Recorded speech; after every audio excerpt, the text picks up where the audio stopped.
Good evening, everyone. Here we are on July the 18th, 2022, and I do not have a panelist with me as yet, although I may have at some point soon, I'm hopeful. But I thought I would get going. And if I'm alone, I'll go for about 1 hour and then move to the next week. And so this is going to be a very interesting discussion today because it's about the persona and what happens to the self. Now, keeping in mind that the self in Jungian psychology means your central foundation, your being, who you actually are, whether you know it or not. And so this first chapter, or first paragraph 306, and I'm in this book, 2 essays on analytical psychology by C.G. Jung. It's volume 7 of the collected works of C.G. Jung. And we're in a section called Anima and Animus, but we are halfway through that section. So we're tonight dealing with the persona. And so I will begin with paragraph 306. The construction of a collectively suitable persona means a formidable concession to the external world, a genuine self-sacrifice which drives the ego straight into identification with the persona, so that people really do exist who believe they are what they pretend to be. The soullessness of such an attitude is, however, only apparent, for under no circumstances will the unconscious tolerate this shifting of the entire gravity, of the center of gravity. When we examine such cases critically, we find that the excellence of the mask is compensated by the private life going on behind it. The pious Drummond once lamented that bad temper is the vice of the virtuous. So somebody who's presenting themselves as virtuous might be bad-tempered, actually, and might not be so virtuous after all. Whoever builds up too good a persona for himself naturally has to pay for it with irritability. Bismarck had hysterical weeping fits. Wagner indulged in correspondence about the belts of silk dressing gowns. Nietzsche wrote letters to his dear Lama. Goethe held conversations with Eckermann, etc. But there are subtler things than the banal lapses of heroes. I once made the acquaintance of a very venerable personage. In fact, one might easily call him a saint. I stalked around him for 3 whole days, but never a mortal failing did I find in him. My feeling of inferiority grew ominous, and I was beginning to think seriously of how I might better myself. Then on the 4th day, his wife came to consult me. Well, nothing of the sort has ever happened to me since, but this I did learn, that any man who becomes one with his persona can cheerfully let all disturbances manifest themselves through his wife without her noticing it, though she pays for her self-sacrifice with a bad neurosis. And so I think the example in my life that I could point to is that when I became a U.S. Marine officer, I was never the picture book Marine Corps officer, but I found that I could put on the persona and I could perform quite well because I was trained. I was properly trained by the Marines. And so I could basically appear to be a perfect Marine Corps officer throughout my career. But it was never that comfortable to me. Okay. The typical Marine Corps officer is one that you might imagine in a movie or something. But I was more of an intellectual one. And so there is a place for intellectual Marine officers, but they tend to be at the much higher ranks. So it means somebody like me has to stick it out for 25 or 30 years before he gets to do the types of jobs that he is best at doing. I've said a few times that highly intuitive generals are often the best top generals, but they aren't necessarily the best on the way up. And examples would be Colin Powell, John Flynn, who was President Trump's chief of staff at one point, and people like that who are very cerebral, but they get things done also. Now, so the point here, though, is when you can mold yourself to the appearance of what others expect. And Jordan is joining me now, so I'll just wait for him for a moment. When you're performing as others expect, you have to make some concessions in your unconscious. And because they're unconscious, you may not actually know it. Good evening, Jordan. Nice to see you. Good evening. Good to see you too. I started a little ahead of your arrival here. I was late. Sorry about that. That's okay. And here's Brendan. Okay, good. Well, I better sort of semi-start over. I like the last point you were on, though, because there's kind of Jung is very heady, but with a heart of the matter. So there's no need to cater. There's a need for clarity. Yeah. And so I think what I'll do is read this paragraph again, and then bring the two of you up to speed on what I was talking about. And so this is paragraph 306 of volume 7. And so I'll just read it again. It's an important idea and paragraph. And I think we'll each have a good anecdote here. So the construction of a collectively suitable persona means a formidable concession to the external world, a genuine self-sacrifice, which drives the ego straight into identification with the persona, so that people really do exist who believe they are what they pretend to be. The soullessness of such an attitude is, however, only apparent, for under no circumstances will the unconscious tolerate this shifting of the center of gravity. When we examine such cases critically, we find that the excellence of the mask is compensated by the private life going on behind it. The pious Drummond once lamented that bad temper is the vice of the virtuous. Whoever builds up too good a persona for himself naturally has to pay for it with irritability. Bismarck had hysterical weeping fits. Wagner indulged in correspondence about the belts of silk dressing gowns. Nietzsche wrote letters to his dear Lama. Goethe held conversations with Eckermann, etc. But there are subtler things than the banal lapses of heroes. I once made the acquaintance of a very venerable personage. In fact, one might easily call him a saint.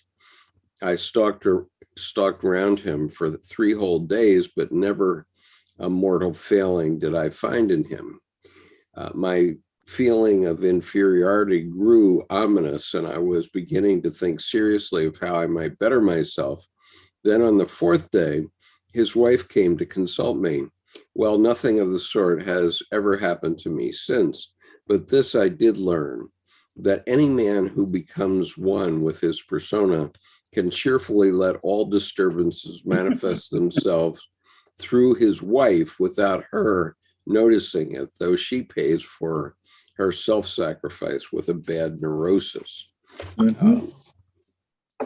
Ninja projection. Yeah.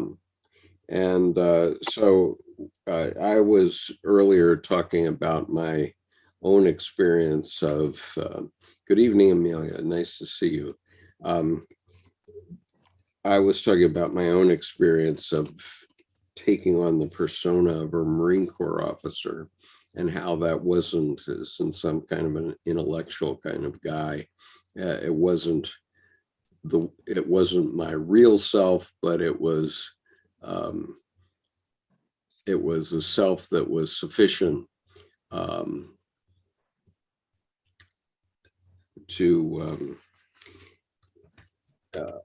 that I was able to sufficiently copy. Okay, in other words, I could learn to appear like a Marine Corps officer. I was raised in the Navy, and so I sort of knew what a military officer was like, and I could pull that one off fairly well.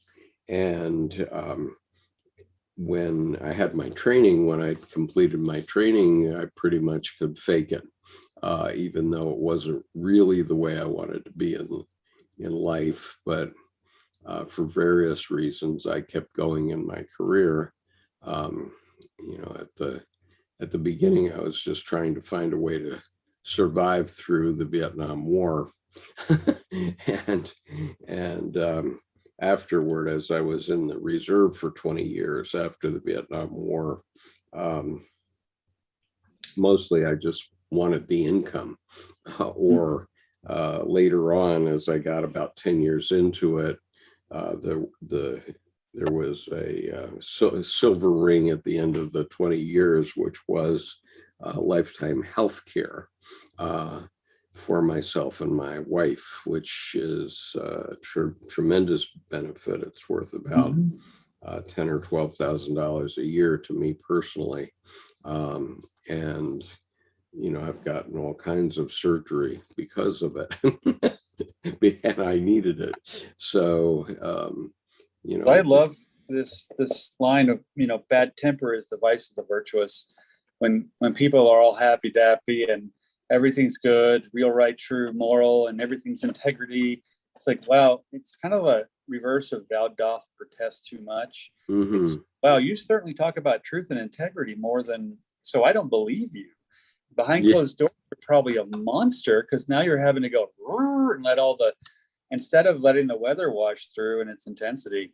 I mean, I agree there is somewhat of a compensation or a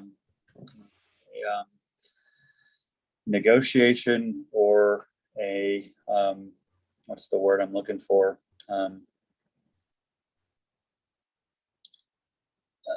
When you basically bartering. Well, let's put it this way. I'll put it on you and Brendan here, and the two of you can work your way out of it. What I would say is that in your case, Jordan, you're a tarot reader in Taos, New Mexico, but that's not how you thought you would be ending your life and your career. At least except counselor, I have to say relevance, because that's now. And the thing is, I love that I shut my architecture firm down on a Monday after Friday, realizing that my tarot readings had been paying to keep the architectural doors open for 2 quarters, 6 full months. And the song came to mind of, mamas don't let your babies grow up to be tarot readers or astrologers. Make them be architects and lawyers and doctors and such. And well, maybe yourself really wanted to be a tarot reader. Well, and that's the thing is, I think that it took those decades of disciplines of the ritual and other professions for me to finally realize that psychology, architecture, tarot, and astrology were all different ways to turn back in to look at imagination and the unconscious, instead of being, I'm invoicing in astrology and I'm invoicing, in architecture, invoicing in tarot. And, when I dove into the DBA business account, me and my social and my EIN, it was easy. I just did an Excel eliminate search for any money numbers with commas, because the architectural invoices would always have a comma. And unless someone was paying it forward with a huge tip, tarot reading typically didn't have a comma in it. And, and when immediately the numbers were 10 times on the tarot versus I went, oh, I value all these things. So I hadn't noticed the slice and dice of one of them needing to pull their weight. They were all three integral to me. But that's when I realized that the horse that was going to pull my chariot along was tarot and my writing and architecture on the side for repeat clients, but not under that business account, under what I am now. But yeah, so I think it was my whole life up to that point that I even had the internal bias without realizing that somehow tarot wasn't a real job.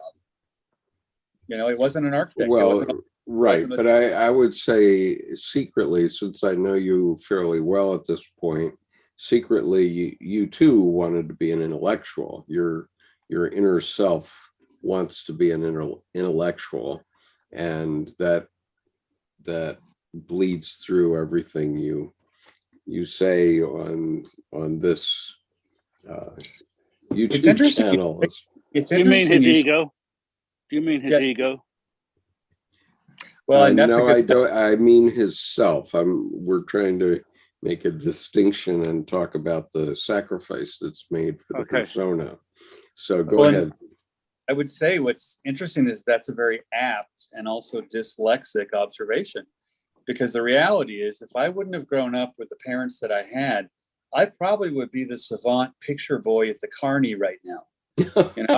Just draw your soul and kind of thing, and maybe not even muttering and no words, but me growing up being more the visual language is my fluency in my mother tongue, but then not yet, against the discipline of the structure of the ritual of my dad and my stepmom and my mom, intellectual times 3 in the arts, but explain, philosophize, be clear, discern, etc.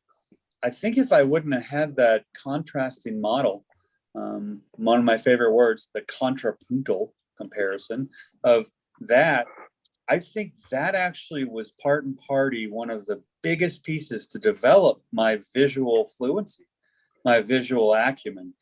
But the consequence of that is exactly what your observation is. Then it's not dyslexic. Then I can be heady. I can be intellectual. But now, and you're making you're made a sacrifice to be an architect, basically. Right. Yes. That's my point. That you had the persona of a architect, but your heart was really in your upbringing and your tarot and your intellectual life. And I think that's wonderful what you're saying. I realize now, listening to you gentlemen, that I had this adulation. I had this complete adoration of my parents, and wanted so much the mystery of faith that they had, and I so much wanted that. And I don't know if they put any subliminal or meant to put subliminal pressure on me to go into the clergy, but that's all I wanted to do. And I struggled with my life to do something holy all the time, whereas in fact the person I am is somebody who is overwhelmed by beauty and wants to spend his life in sharing that.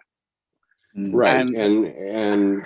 But I judge Brendan because I know you and your business that you're a church musician in a very successful church, but you have to keep up a certain persona, the persona Correct. of being able to actually conduct, the Messiah every Christmas time, which is an incredible feat, and something that you feel you have to do. That's part of the persona. But what do you give up internally when you do that? I don't know. I realize, or is that where you really are? I realize the thing that I gave up in my life. I'll stay here, not cross River Road while we're talking. I gave up so much in my youth, I feel, and in my young adulthood till the age of 30 or something, trying to follow those dreams of being a clergyman of some kind. Mm-hmm. And one wise man after another, woman after another said, "You're never going to be a clergyman. This is not you. This is maybe your parents' ambitions. This is not you at all." And I come to realize now, it may have been my parents' ambitions, but it was certainly my ambition to garner tenderness from my parents. That was the whole thing, was to try to get attention, to try to finally get approval from my father, finally get, sense that I was appreciated. Yeah, I think I was the same in going into the Marines. You take up the family business kind of thing. Yeah. I'm glad you both said that, because what's interesting, and if I take that context, it just now gave me the realization. I've never thought about it this way before, but architecture was actually my personal compromise to acquiesce the parents and stop that, to get to my visual, to have that as the focus. And I laugh, though, that architecture in its classic Greek roots is arche, A-R-C-H-E, accent, techne, A-T-E-C-H-N-E, accent. Arche is formless. It's inception. It's the idea. It's the first spark. So techne, though, is the making, the putting together. It's the vessel. So you pour the heart of the matter of the first spark into the techne. So you take this is a great idea, not now get to work. This is a great idea. How am I going to make that the heart of matter of my actions? And the cool thing is, I didn't realize, I'm thinking about this now, and it wasn't part of my conscious thinking then, but the compensatory projection of how am I going to compose my persona to basically get out of parent prison, as it were. Stop holding my wings, and you keep kicking me in the rump, but I want to flap before I jump. I mean, I don't want to just fall. Was that there were no other architects in the family other than Oli, who was a great uncle. Well, because there were no other architects in the family, people would say, well, okay, you tell me, because I don't know much about architecture. And so it gave me the floor to then say, well, that's not something we need to discuss right now. And what's interesting is there was a rite of passage in profession choice that actually, within this context of this conversation, that was my personal persona compromise. And though I was into it since I was 14, but if I look at it, I moved back to live with my dad when I was 13. So, and so boom, boom, boom. And part of that was coming into my own. At the same time, the intense influence, I remember specifically the first time my dad walked in my room, I'm at my drawing board. Hey, how's it going? That's all he said. How's it going? But you know what I heard after living with my mom and my sister? Boom, how's it going? This huge bass voice that I just wasn't, it was shocking. It was jarring because it was a male voice. And other than mine, which probably had tuned up more treble to, in the context of only women, it was the perfect time because that child starts becoming the parent of the man, but understanding not that I was jaded from age 0 to then, it came as a serious instant shock. And he went, whoa, whoa, whoa, why are you overreacting? What do you mean overreacting? You just yelled at me. And he smiled. He goes, you want to go get ice cream? And I flinched because it was the same bass voice, but then of course you can't compete with ice cream. So it was a brilliant follow-up on his part for me to realize I'm not coming in here to play the Spanish Inquisition. I'm just curious, how are you doing? So, but I think you're right, though, that, the architecture was my persona compromise, where I could be an artist and an intuitive and an intellectual at the same time. And it's also secretly start pulling the trains out of the station of tarot and astrology, and through the back door, and then finally out the front door. I mean, I think most of my friends knew before I shut my firm down, at least 3 years in advance. When I told them, they went, "Oh, finally." They weren't surprised at all. And I was surprised. Well, I wasn't surprised. I wasn't surprised. When you moved to Taos, I was not surprised. Yeah. And so, anyway, why don't you read paragraph 307 then, because we have to get deeper into this issue. Yeah. So, paragraph 307. These identifications with the social role are a very fruitful source of neuroses. A man cannot get rid of himself in favor of an artificial personality without punishment. Even the attempt to do so brings on, in all ordinary cases, unconscious reactions in the form of bad moods, affects, phobias, obsessive ideas, backsliding, vices, etc.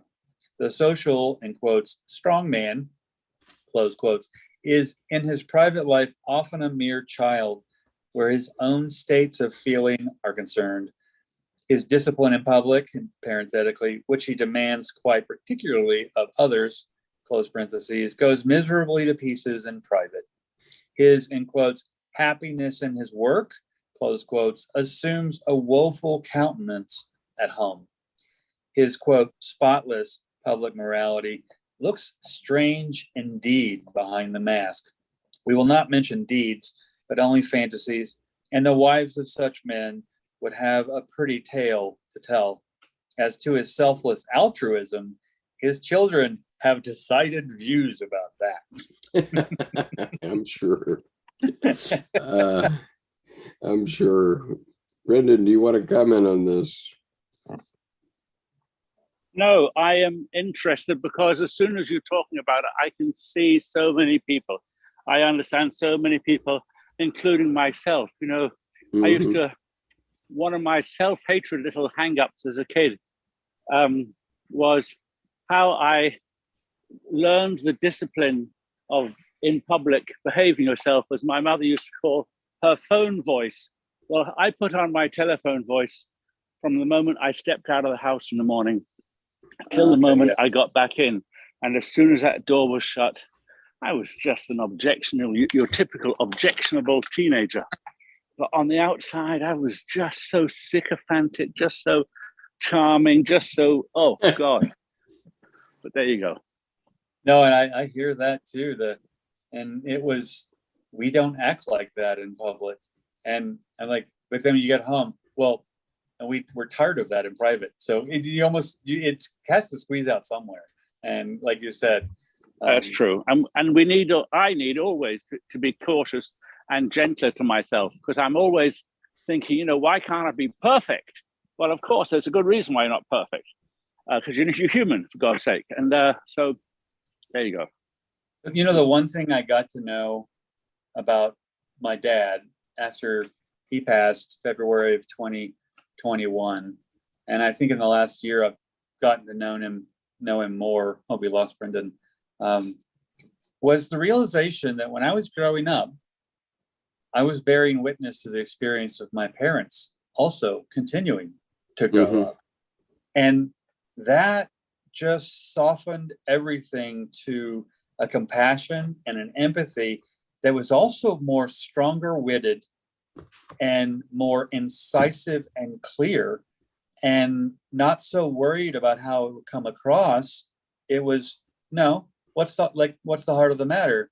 I think you even said, a very businessman thing to say, but I totally agreed when we were talking about the church recently, and you said, why don't we just use what works? And basically you're going for the gold nugget and let the alluvium go back in the river instead of no. Let's not change the system and change all the things and waste years trying to get to the point where then we will have missed the moment. Let's just go ahead and go forward with what works. And I think that business perspective to me is also a very artistic perspective, because artists to me have I always called it an interrogating set of tensions. I never rationalized myself when I wiped something off of a canvas. I never thought twice. It was gone. I mean, it was the gardener weeding. So, I mean, that the witnessing, the realization of that when you're a child growing up, are bearing witness to the experience of your parents still growing up. It was quite a leveler. And I think that was kind of the part and party of, oh, that made you a colleague now, not a child and a parent that you graduated from. Yeah, I wanted to show a image of my grandfather, but I'm just looking for it here. I can't actually find the one I want because I have so many damn photos, but I think I can find one. My point is that I think your point about compassion and so on is really significant, okay?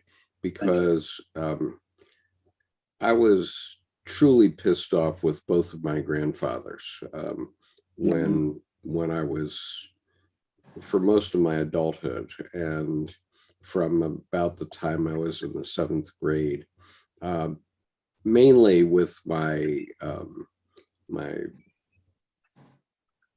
paternal grandfather, who was an alcoholic and basically drank himself to death, and it was only very late in his life that that I knew that he'd been a philanderer and that sort of thing. But now I know how he was a philanderer, because he was quite the rake. And I'll just show you a couple of pictures of him when he was young, okay, which is not when I knew him. But here's an example. He's quite handsome, obviously, and quite comfortable in his skin and in his spats and whatever. That's my great grandfather, and I can see my response to the party. Yeah, I'll be there, but my girlfriend can't come because I didn't tell her about it, because he'd take her. Yeah, so here's my grandfather, my paternal grandfather, and my father is here, and my great grandfather. My father is the little boy there, but you can see that my grandfather was quite a handsome dude, and obviously quite successful, at least at that point in his life. And I only knew him when he'd been crushed by, there he is. This is about 1930. So my father's about 8 years old in that picture, and his sister's about 6, and his little sister's about 3 or 4 at that point.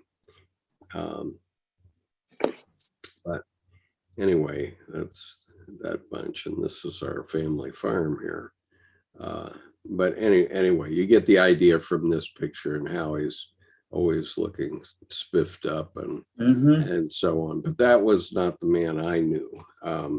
And so, in my dotage now, I've started to rehabilitate him. I used to think of him as, because he was a traveling salesman, I always thought of him as Willie Loman, but and I would say the last 5 to 10 years, I've started to rehabilitate him. My maternal grandfather was born the year of Custer's last stand, believe it or not. And he was already in his mid-40s when World War I came around. And my mother was born in 1926 when he was 47. And she said the first memory she had of her father was thinking he was old. And the reason was because he was taking her to kindergarten and she was seeing the other fathers and they were quite young. And but he was quite a bigoted man, this grandfather. But you know, in retrospect, I have to say that, you know, he did a lot of amazing things. He worked on the Pennsylvania Railroad for 50 years, and mainly as an internal auditor. And he was in the first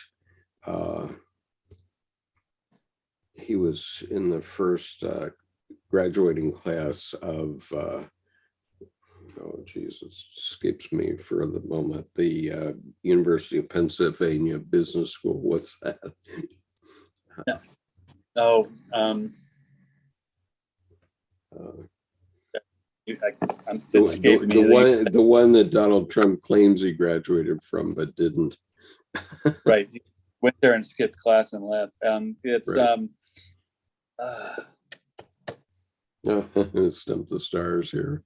Yeah, and I could see the commercial because even when I was there on the East Coast in Philly, boom, you know, it's like, come get your master's at blah blah blah for professionals. And right. It but anyways, begins with an S.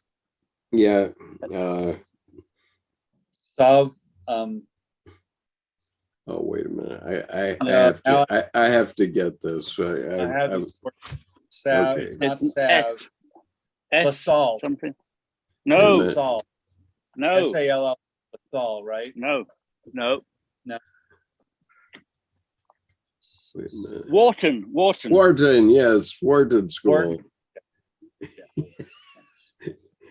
Right, that was right up the street. Yeah, Wharton School. So yeah, the Wharton School at the University of Pennsylvania. So he was in the first class of the Wharton School, and so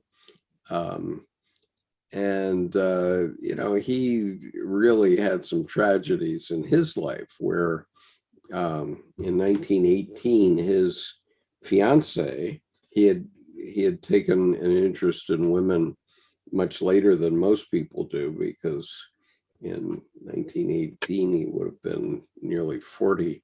But his fiance and her 4 sisters all died on the same weekend from the Spanish flu. And so he was crushed by that, of course. And then a couple of years later, he married my actual grandmother. So the Spanish flu is responsible for this conversation we're having right now. But I can be compassionate toward him because of, you know, those crises he had in his life. Plus he was living at the time of the Great Depression and the 2 world wars, and that was the prime of his life. And so I have to be somewhat compassionate, even though I still don't like the fact that he was a bigot. Well, had a name for everybody. Yeah, it's interesting you said that. I had lunch with my stepmom yesterday, and we were talking, and I said, you know, I remember when I was coming up with my girlfriend to the cabin, and she was going to meet you guys for the first time, and I was prepping her for my dad. That I said, you're going to think he's a limelight hog, and he's going to talk a lot. And I said, but he's a great conversationalist, and he's really bright, and honestly, his heart's beyond in the right place.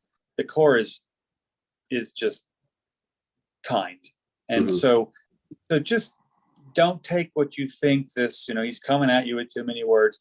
That's just what's going to happen. So big deal. Well, he hadn't been diagnosed with Parkinson's yet. And so lo and behold, when we sit down on the couches, and my dad's over there with this, he's a 4-year-old with this beautiful, pure smile, and his eyes are bright, and they're both blue because they change from green to blue based on his mood. And I remember the only thing I thought is, where the hell did my dad go? Where the hell did my dad go? You know, I noticed immediately. I hadn't seen him in 6 months. And, but I got an earful on the way home until I finally pulled the car off the road. I said, look, I just lost my dad. She's telling me how you don't even know who your dad is. You totally misjudged. And well, she got none of it. And so I was telling my stepmother, her comment was, I'm really surprised she went there, and which I agree. But it got us onto the conversation of the Hoggard gene of beyond talking blue mile, blue with a capital B. We certainly can jabber on. But she started chuckling and I said, so what is it? She goes, well, your dad had the same problem with his dad. The first time he, in his adolescence, went camping with his dad, you know what his comment was? It wasn't that he couldn't stop talking. That man would mouth the world to death. Because, my grandfather he had to comment on everything. And there's an anxiety that goes along with that because it's a nervousness that can't be quiet. And my dad had kind of tempered that. And then I got a little more, but at the same time, it was very present. But it was so nice to hear him say from my stepmother about his dad, that man would mouth the world to death. Okay, so Brendan, do you have a copy of the book or not? I guess not. Okay, Shall I read through? Yeah, 308. Jordan, let's go to 308. I'm out walking in my neighborhood. Sorry. Oh, okay, that's all right. Jordan will read on. To the degree that the world invites the individual to identify with the mask, he is delivered over to influences from within. In quotes, high rests on low, says Lao Tzu. An opposite forces its way up from inside. It is exactly as though the unconsciously suppressed. Wait, hold on. The syntax is it. It is exactly as though the unconsciously suppressed. The unconscious suppressed the. There we go. Unconscious suppressed the ego. Thank you. I don't know why I'm reading an ly in there. And the unconscious suppressed the ego with the very same power which drew the ego into the persona. The absence of resistance outwardly against the lure of the persona means a similar weakness inwardly against the influence of the unconscious. Outwardly, an effective and powerful role is played, while inwardly, an effeminate weakness develops in face of every influence coming from the unconscious.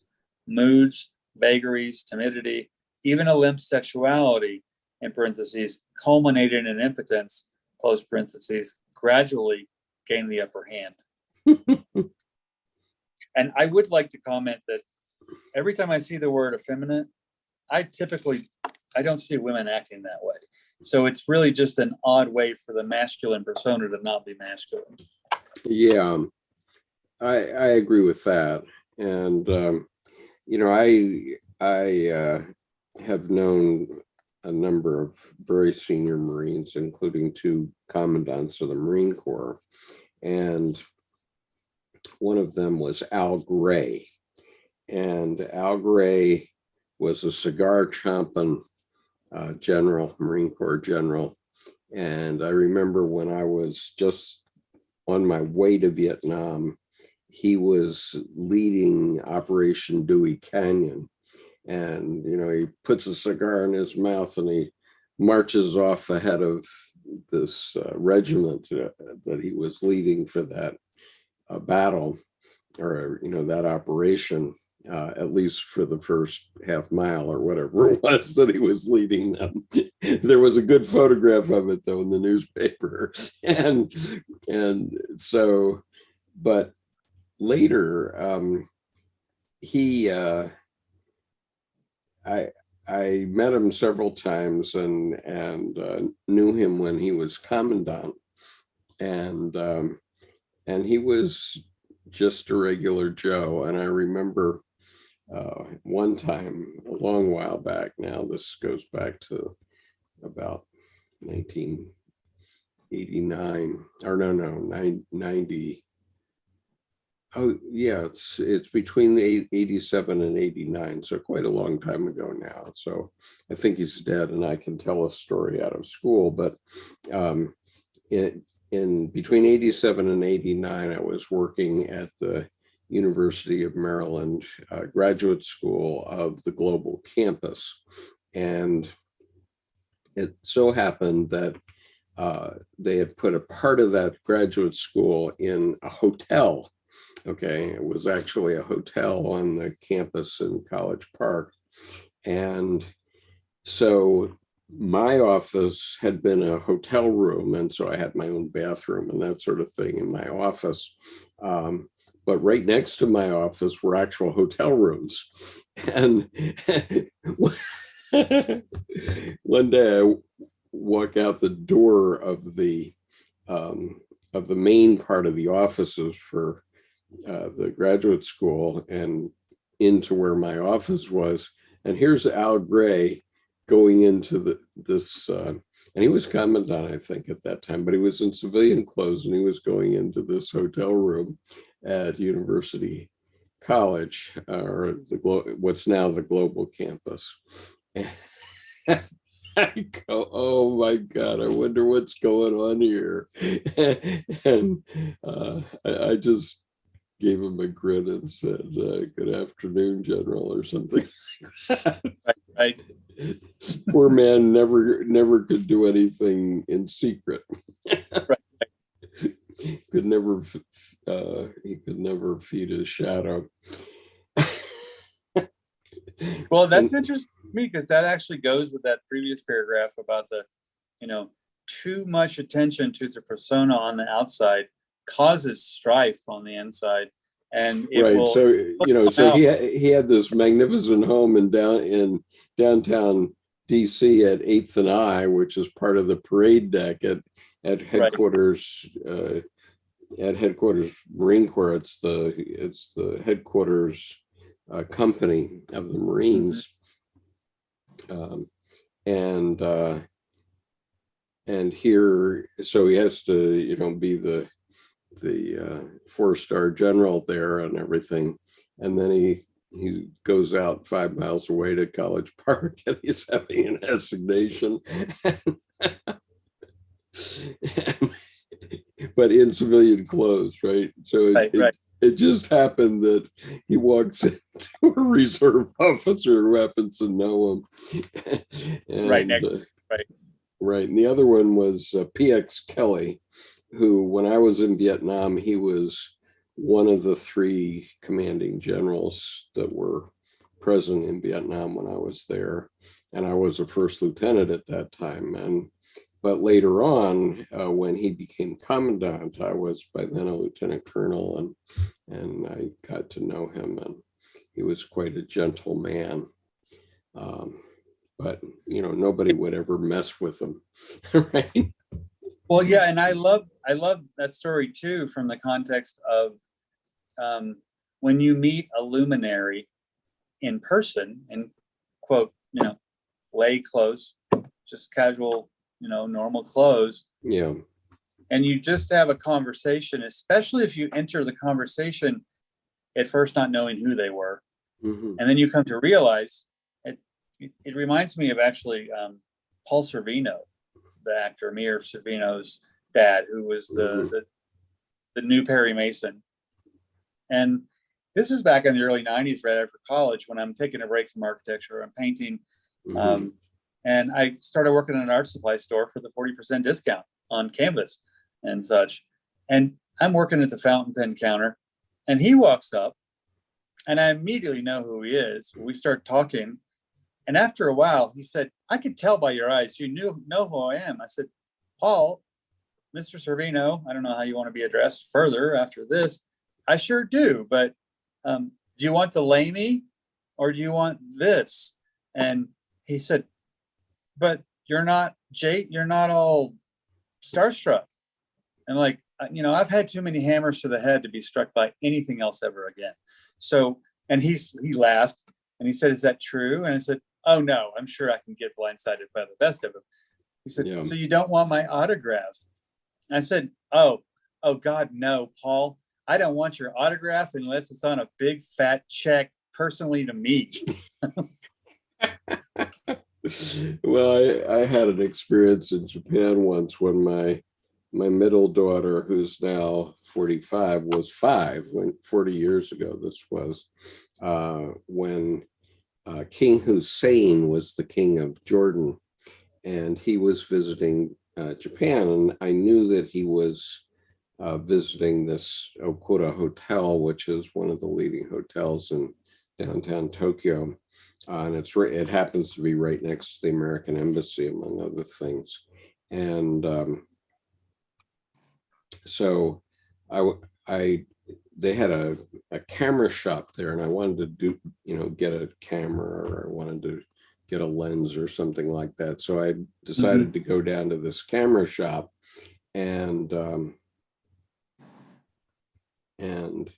my 5-year-old daughter, this very blonde young girl, was with me, and we walked out of the camera shop, and there are these banks of elevators there, and so I tried to go into one, and it's very odd because the lights weren't on in the elevator, but there was a woman in a full kimono standing in the elevator, ready to operate the elevator. And so I said, oh, this is something. And so then I went and tried the next elevator, same deal. We couldn't get in. And so as I stepped out of the second elevator, I turned around, and there were guys coming around the corner. And I said, oh, something's going to happen. And I picked my daughter up. So I had her up in my arms, and her head was up above mine, actually. And around the corner comes King Hussein. And he walks up to her and he says, oh, beautiful, it's great to see you. And then the lights go on in the elevators, and he and his party disappear. Total event took no more than 30 seconds, probably 20. But my daughter was totally starstruck, especially when I told her that he was the king, and she said, does he have a son? I want to marry his son. That's priceless. Yeah, so anyway. Well, yeah, that's I love her reactions. Honestly, her reaction outclasses mine. Right. So then she writes to him. She writes to the king of Jordan. I think she might have written care of the Jordanian embassy in Japan. I'm not sure. Or she's sent it directly to Jordan. But anyway, she got a response, and it was a photograph of King Hussein and Queen Noor. And of course, he was the father of the current king of Jordan. Abdullah is his son. And so, geez, if she'd pressed her suit, she could have been the queen of Jordan. Anyway, nice. Moving on. Let's see. Okay, well, those are great examples for persona too. That I think that also strike persona, to stick with my previous verb, to strike persona in not such a negative, superficial light, it's simply more important the way things come across light. And in that sense, the surface is generated by the substance. And like your daughter's expression, that wasn't fakery and a mask. That was a surface that was true and natural, that came, right, the heart right up through the thoughts. Yeah. So Amelia says, there is a superstition that Liber Novus opens portals, which is not recommended to be read near necropolis or anywhere near the dead. And I would say that is certainly true, Amelia. It opens portals for me every time I pick it up. And so that's one thing about that book. It's highly numinous, and that reminds me of the mote in God's eye, where when staring and gazing into the void, keep your foot on the tail of the maw, because the void is the maw's mouth. You're looking into the snake biting his tail, but if you keep your foot on the tail, it will not consume you, but you will be dissolved, just sucked in like a grouper takes in a fish, just bye, if you don't. So there's a certain note of caution there of mind your training, I would say, and understand that there are plenty of other places on the world to read that book. There's no reason to have to read them near those places. Yeah, well, I would say that any place you read the book, it may not be for you right now. You may not understand it. When I read it, I said, wow, thank God the leading psychiatrists and psychologists of the 20th century had an experience just like I had. And so I thought it was great because it just confirmed what had happened to me. Okay, so going on, 309. I didn't have any of those particular experiences. I have my own, but nonetheless. Well, I think too that there's a magnet mirror, I would call it, that if you're not trained personally by yourself, past other masters and students, where your life is your own teacher, your inner wisdom has come to bear enough and across enough time to where, I just put it this way, the devil card in the tarot, you're comfortable with your earthly desires, you're acclimated to your own intensities. And it's more so, I think it's not about addiction. I think inhibitions, things underneath their persona, like we've talked about here before, behind closed doors, they're really miserable. Those inhibitions enslave more easily than excesses. So I think if you haven't dived into your own deep pool and repeatedly over time, it's not so good to go on the Jungian water slide and Liber Novus. I mean, because there's no insurance policy, and you can even get overwhelmed until you realize, oh, you're just another inner astronaut, Mr. Dr. Jung, kind of. So when you get past the intensity of it, to really understand that this is not going to be, as it were, and I went off this ride. When you jump into the class 5 rapids, you're in the rapids until you're at the end of the river. When you're on a 14,000 foot mountain, you are on that mountain until you are not on that mountain. And there is no complaining or crying or tantruming to fall down and crumple in a mass to get you off of it. That's just a waste of energy that's actually going to kill you. So I think that that's a really good point she brought up. With it's not so much, I think, those places where not to read it. I find those places are simply more intense places. So they will naturally amplify and catalyze your portals because there's a congruency where that's their language. And so if you're not in that ability to deal with the intensity, then doing that intensity around the other intensities is really not a smart thing to do, just personally. Well, it just opens up your unconscious. And there's all kinds of things in your unconscious, both good and evil. And so if you don't have a firm handhold, it's like the first rule of wing walking, make sure you have a firm grip on your next step before you let go of the last one, Oh, right. And for me, there've been multiple occasions when Dr. Jung was too far for me. When I was reading Ion the first time, I got to chapter 5 and I just bounced off it. The first time I read it, I said, "Are you talking about the Son of God as a symbol?" Okay. And I was having a heck of a time with that. And I didn't even look at it for 10 years. And then I came back and went into it via Edward Edinger's lectures of Ion. And then I grokked it. And, the same, on the other hand, when Jung says in his interview with Friedman, I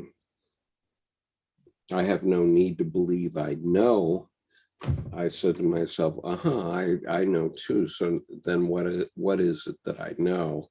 And it took me about another decade, that same decade probably, to work out what it was that I know, what it is that I know. And, now there's no question in my mind that I do know. And so. Well, and I also put it too in the way of, yes, wade into the shallow end or dive into the deep end, but don't do it either other way. Don't wade into the deep end because then you're noticed. Then you're sitting duck. Don't dive in the shallow end. That's the best way to break your neck. You'll hit right up against your expectations. Right. So. Well, I took it step by step, and as Goethe said, I think the anima hithers us along, and that certainly was the case for me, because I had an anima figure who got me interested in Jungian thinking to begin with, and then for me it was a fairly gradual process of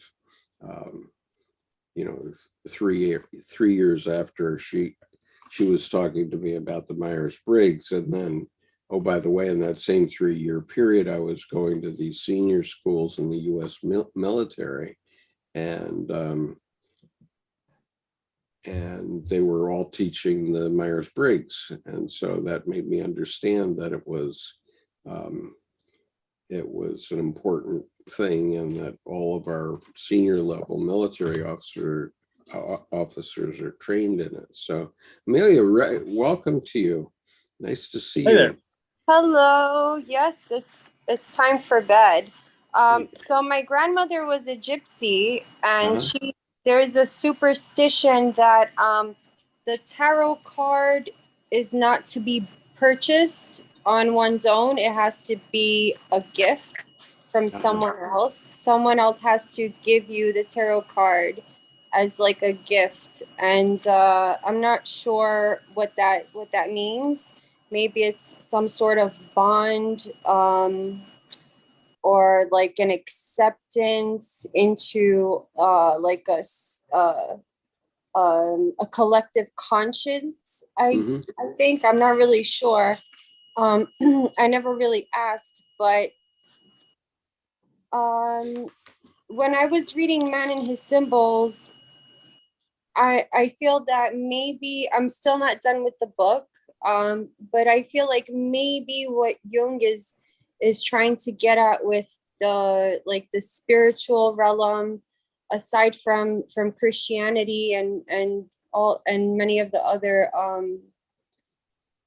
major religions, is probably that we create our own reality, and that maybe how we interpret the tarot card really depends more on our own independent conscious mind and our interpersonal experiences from what we perceive as our own reality. Okay, I'll leave it to Jordan to respond first, and then I'll go. Go ahead. Well, that truth, and also at the same time that myth of you aren't allowed to purchase your own deck first. To me, I get and agree with you have been welcomed into a community, a culture of the unconscious, a culture of divination. But where I disagree is that it also comes across as spiritual elitism, in that it says, oh, you're not one of the crowd, you're not allowed in. So my statement there is, okay, go make your own deck. You didn't buy it, you made it. And honestly, I guess my first deck was purchased for me. It was given to me. But I find that that's a little bit of an us and them that is not in any way aligned with, say, Rabbi Lord Jonathan Sack's dignity and difference, where I think there's a lack of inclusion, that having to buy your own deck. And I find in the end that deals with boundaries, where, I mean, decks don't get polluted unless you have bad boundaries. And that's not the deck, it's you, because they're just cardboard diamonds, as it were.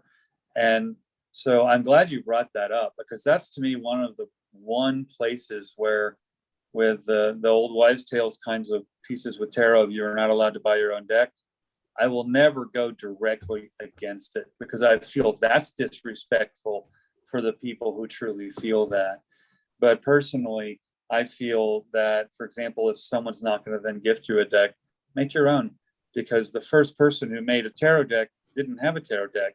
And I think that may come from that, is that the origin of the tarot decks, it was originally created by somebody, and they weren't given it, they created it. They were given it by the unconscious. Mm-hmm. So I think things get watered down that way over history. Just similar, like look at my beard. You know, for over the last 150 years, people say, "Oh, men with beards, you can't trust them. What are you hiding?" Well, that's an eroded historical, account of what a beard of this length actually meant. This meant 400 years ago that I was a heretic. So of course you don't trust them, kind of thing. And now, though, it's just, they're a little shady. Well, it's a mask to the people who want to call it a mask. And to me, it's, if my beard's sticking out like this, you're like, your beard's sticking out, I'm like, oh, I get better reception that way. So I mean, Jordan, it's also an anti-Semitic thing, I believe. I think you're right, especially even with the curls. I mean, you're exactly right. I think that's a really important too. And I would, with the anti-Semitic, I would also bring up the Native American scouts in World War II that could track anything spiritually, whether it left tracks or not, and they cut all the hair off. They couldn't follow a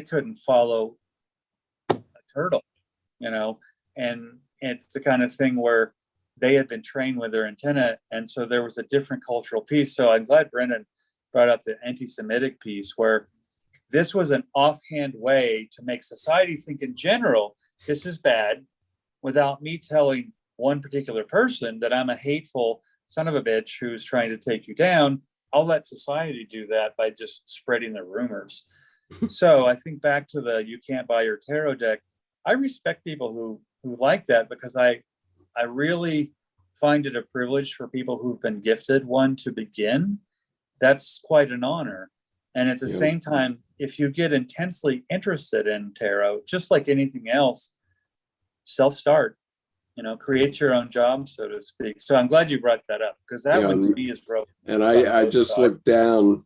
And within my arm's reach was my wife's of my first tarot deck, which is the Mother Peace deck. It's the round deck. The round one. And it was given to us, in the late 80s, from a friend who's lives in London, but she visits us often, and attended our wedding over 30 years ago, and so on. So she's a dear friend, and but that was the first tarot deck that we ever seriously looked at all. So Amelia, before you should go to bed, tell us where you live and what country.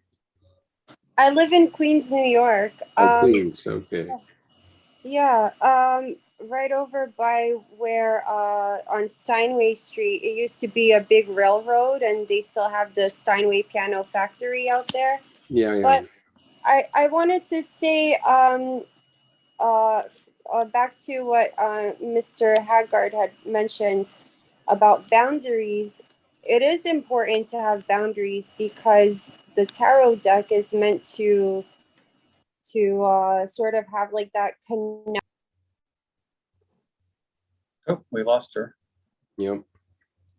I think I like where he was going, though. Meant that connectivity. And if you don't have boundaries, I won't put words in your mouth, but if you don't have boundaries, you don't have a sure identity that's able to be changed at every moment. Ironic that we lost her on the word connectivity. Yeah, and I mean, that's. So I hope she pops back on to finish the sentence, because Right. But yeah, that is ironic. I just think it's interesting that after more than 30 years, I still have that first deck right within my arm's reach. I just thought about it, that my first deck was in the collection in those boxes. That's probably in somebody else's basement, and they don't know they have my boxes. Yeah. So I don't have, that's a true shed. Yeah. So let's. This next one's a big trouble. Yeah, but let me just read a couple of YouTube comments here. Joshua says, perfection is relative to a standard. The more unconscious the standard, the more incoherent our aim. All we are left is a sense of purposelessness, purposeless perfection with no greater meaning than itself. And I appreciate the philosophical aspect, but mythologically, I wouldn't be concerned about perfection. We'll never reach it. Yeah. And then Yuri says, I remember that I wanted to be gifted a tarot deck. And then instead of buying it for myself, I bought it as a gift. And before I had a chance to gift it, we broke up and I kept it. Am I cursed now? No, I think that's, maybe you got something better than the partner. Yeah. And Justin says, Yuri, how funny. I bought a tarot deck for my ex when we broke up as a goodbye present. Well, that's pretty priceless. That's a very thoughtful goodbye present. Wow. Okay. A really nice sense of humor too. Yes. Yeah, I was going to say that's in the priceless. That's in the priceless realm. You get awards and certificates and points for that one. Yeah. So Here, 309, Jordan, you were saying. Got it. And I'm gonna bite my tongue as I read this one as we go through. This is one of those I kind of have to. There's so many qualifiers. Oh, here she is. Here's Amelia back. So we lost you on the word connection. Brendan brought up the irony of that. Could you finish where you were going with boundaries?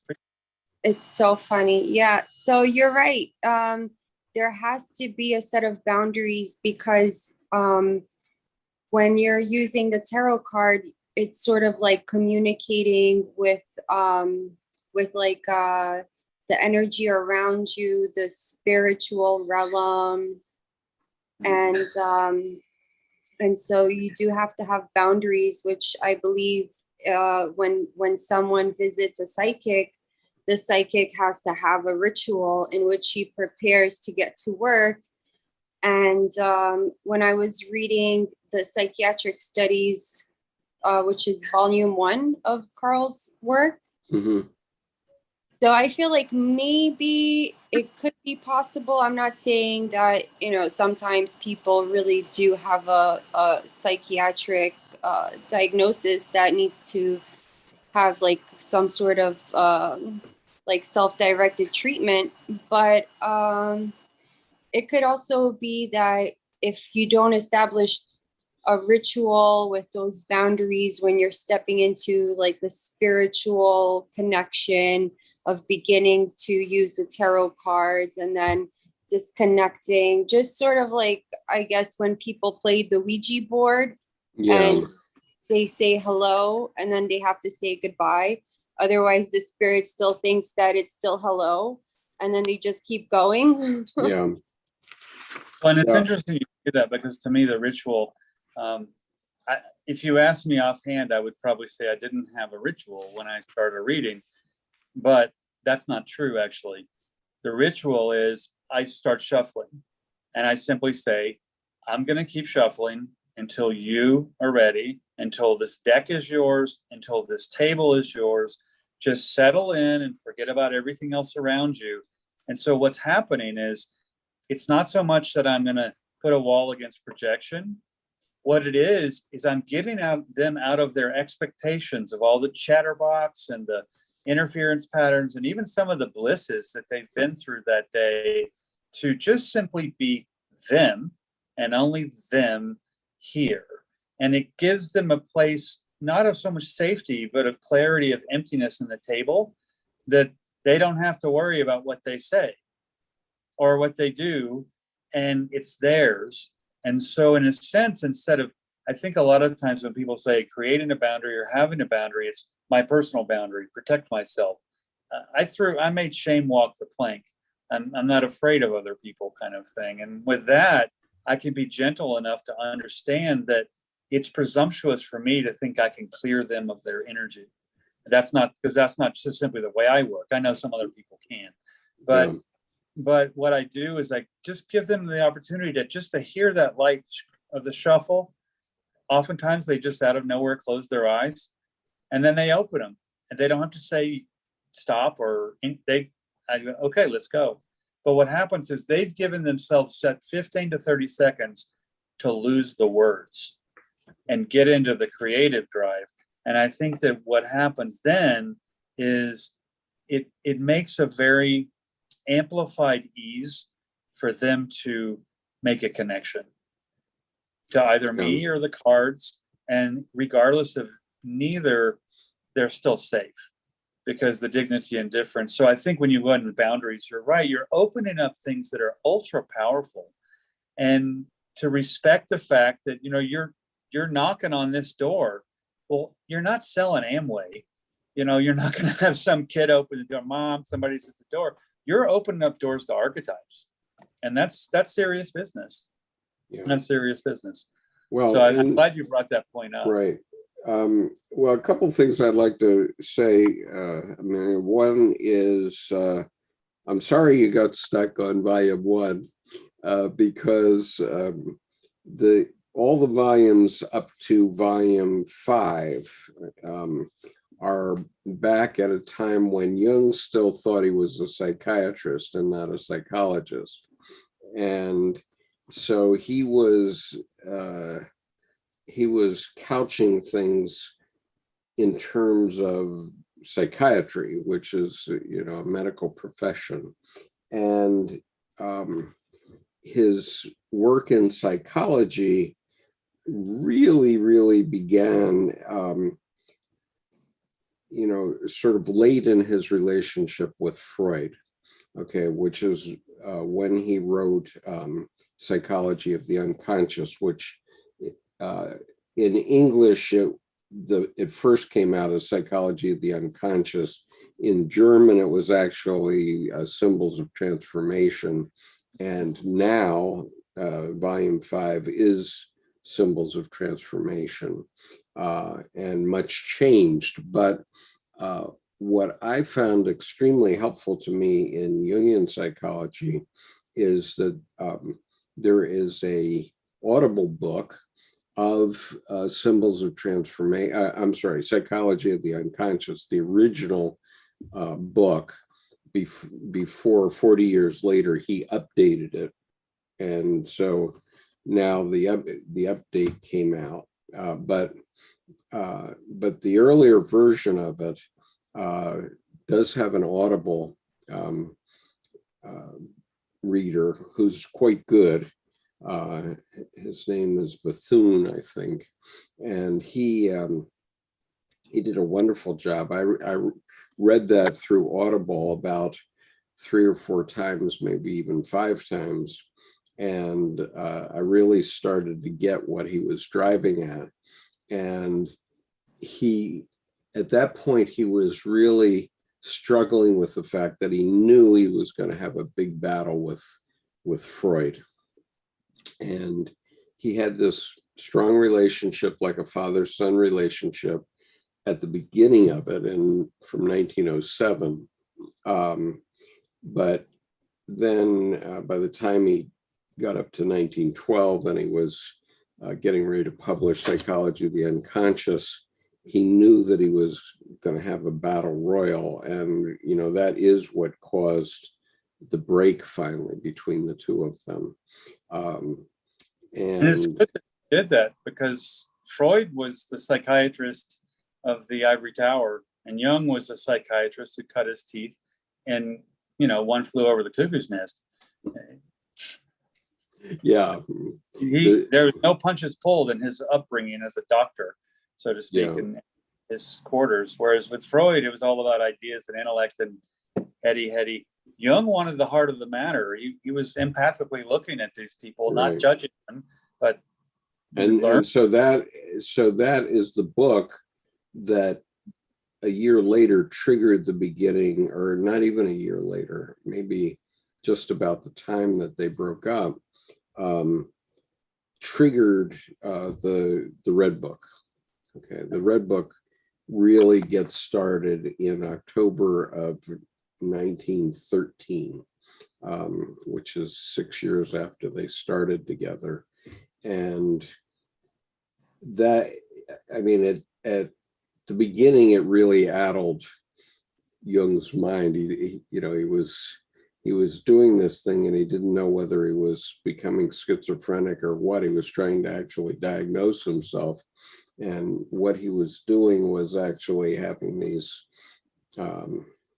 active imaginations and dreams and visions, and starting to put some structure around them. For example, his dream of Europe being flooded by blood, and the flood coming all the way up to the Swiss Alps.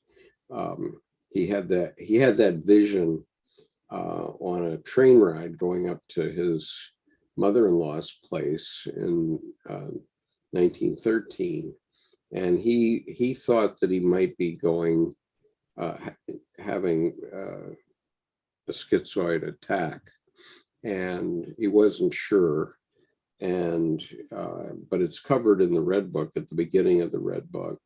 And what happened was he had 5 major dreams and visions between then and the end of July of 1914. And then August 1st came, and that was the beginning of World War I, the Guns of August.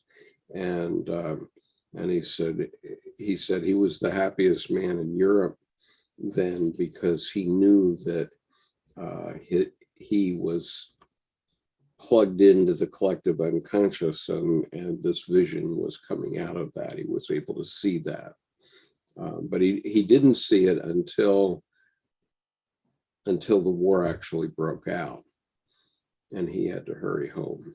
And I think that is also really expressive of his reaction and also response to an absolutely new phenomenon. And that was that his imaginal I had instantly, intensely become his diplomatic envoy from the unconscious to trade back and forth, and do so without loss of intensity or clarity or confusability. I mean, where then it happens and he realizes, oh, I'm not going crazy. I've just entered a new intense place, and it's natural. And look, it actually had reason. So right. The precog part of it, as I find interesting, as the factual gave the doctor the evidence he needed. And precognizance is not, such a doctorly kind of thing back then, but it gave him the credence to go, oh, this is a thing. This is part of me. So my curiosity and wonderment, I shall now explore. And then therein begins the Red Book. Well, but over the first 9 months, it was all happening spontaneously. He hadn't figured it out yet. Right. And it was only when the war actually started that he grokked it.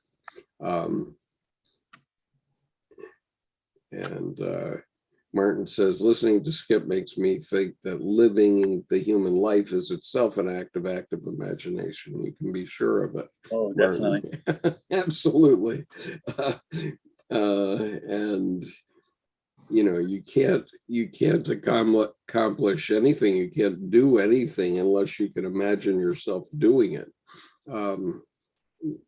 first. And so Jung just made a conscious decision at that point to write down all of his dreams and visions, And that's what the black books are. And then the red book was the refinement of that. But it's a very powerful book. And the point of all of it is that you open the unconscious. And so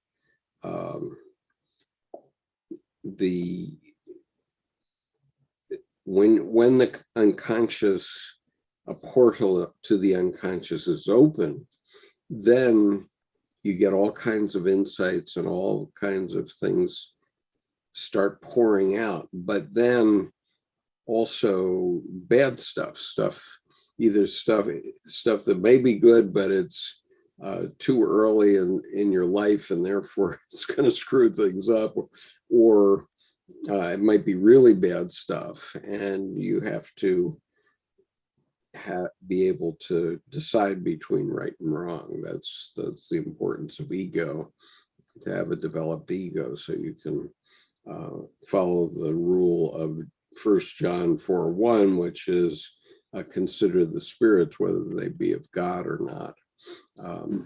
So something that you might feel like you're going to do, you better think it over and think about the consequences, right? And I had to, and Joel's here. Hi, Joel. He says active imagination is a Jungian technique. Yes, I suppose. Technique. Yes, surely it is. And he was just learning it at this time, at the beginning of the Red Book period. I don't know what else I wanted to say about that, but anyway, for Amelia, I just like to urge you to move on to some of the later works to get into the meat of what Jung was into, and especially I would say, this volume 7 is fine, what we're talking about now, but also the later volumes. 8 is structure and dynamics of the psyche. 9:1 is the archetypes of the collective unconscious. 9:2 is ion. And then 10 is civilization and transition, which is basically a discussion of World War II. And then psychology and religion is 11. And going on from there, there are several others. Volume 18 is very important also, and it was hidden back at the end of the series, which I've always regretted or objected to, because some of Jung's most important teachings are in volume 18, but you have to be pretty committed to Jung before you get to volume 18. And I suppose that means that you're ready for it by the time you get to it. But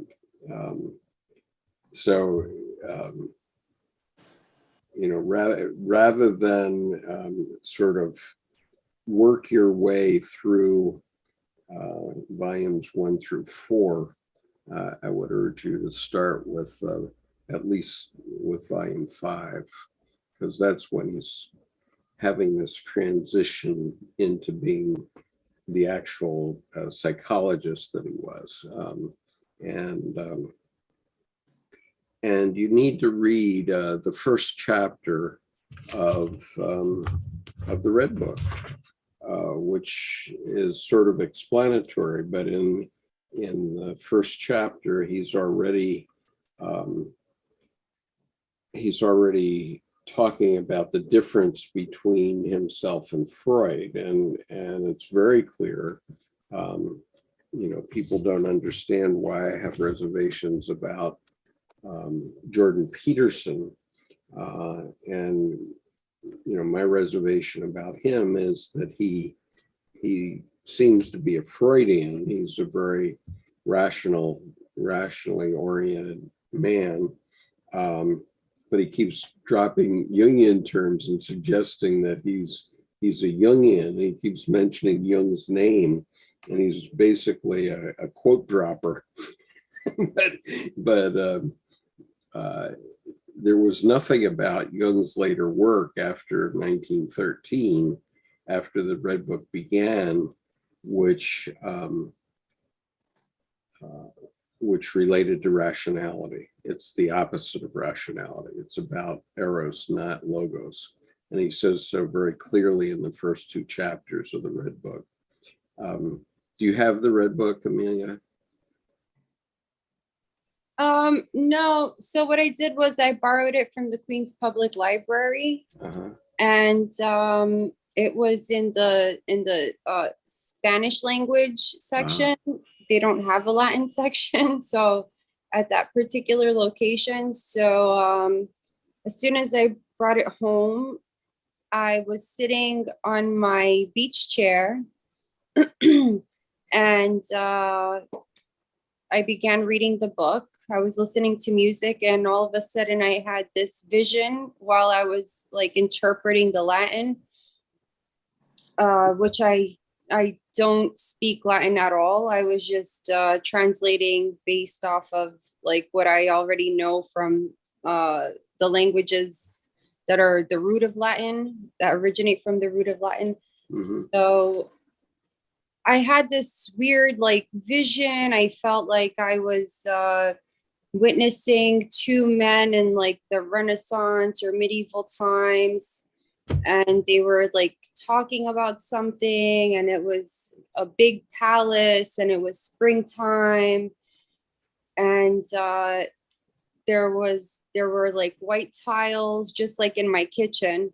And at that moment I was like, oh my gosh, what's going on? I'm not in a palace somewhere. So at that point, I started to wonder if maybe Jung was a fan of Leonardo da Vinci's Angels and Demons, because oftentimes we wonder if we're a good person or if we're a bad person, and as we're developing our own sense of morality or moral understanding or moral reasoning, you know, we not everyone, but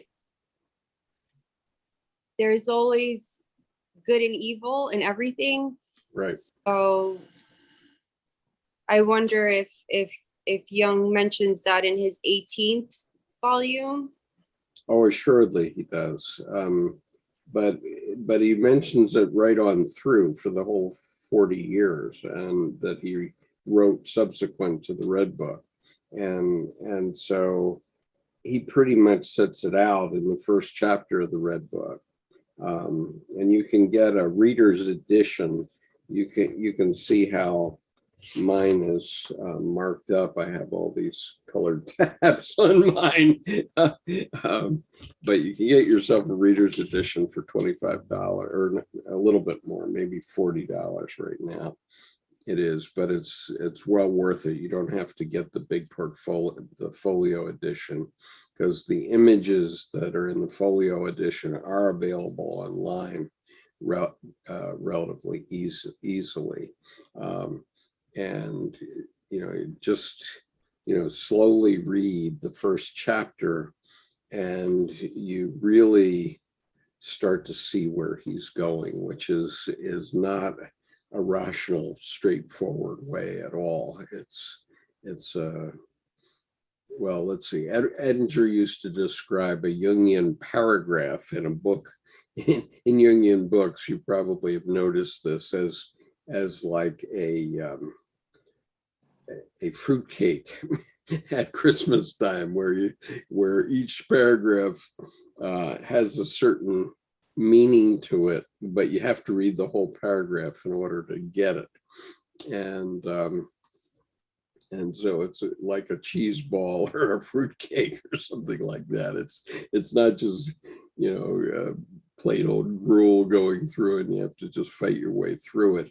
Well, that's a good, because he doesn't write thesis, talk about thesis, conclusion in 6 sentences for a paragraph. Every paragraph, whether it's 2 lines or 3.5 pages, he writes an idea. So Right.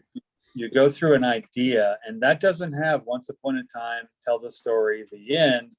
It simply has the idea, and it starts out the way it does, roughly never the same. Starts off as if you already know where he is, and not so much from context of what's come right before it, but just simply because here's the idea. So one of the interesting things about reading Jung, which I discovered when the first Red Book first came out, was somebody was tweeting the entire Bible onto Twitter, verse by verse or chapter by chapter, I guess. So I said, well, geez, I could do that with the Red Book. And so in order to have a paragraph in the right order, you except for the first time you do it, when somebody comes back and finds it later on in your timeline, you have to enter it in the reverse order, right?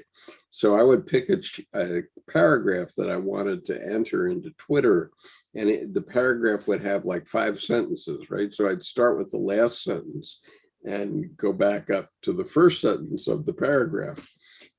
And what I found very quickly is that Jungian psychology, or the Red Book, makes absolutely the same amount of sense whether you go backwards or forwards.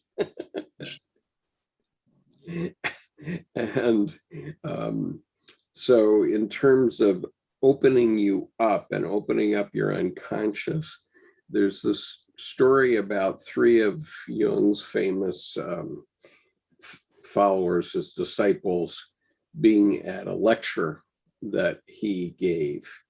And when they came out of the lecture, the 3 of them were talking, and one says, well, he was talking about exactly what I needed at that moment in my life. And the other guy says, well, he was talking about exactly what I needed. And the third one says the same thing. And the reason is that what happens when you read Jung or talk about some of these ideas is that it does open up your unconscious, and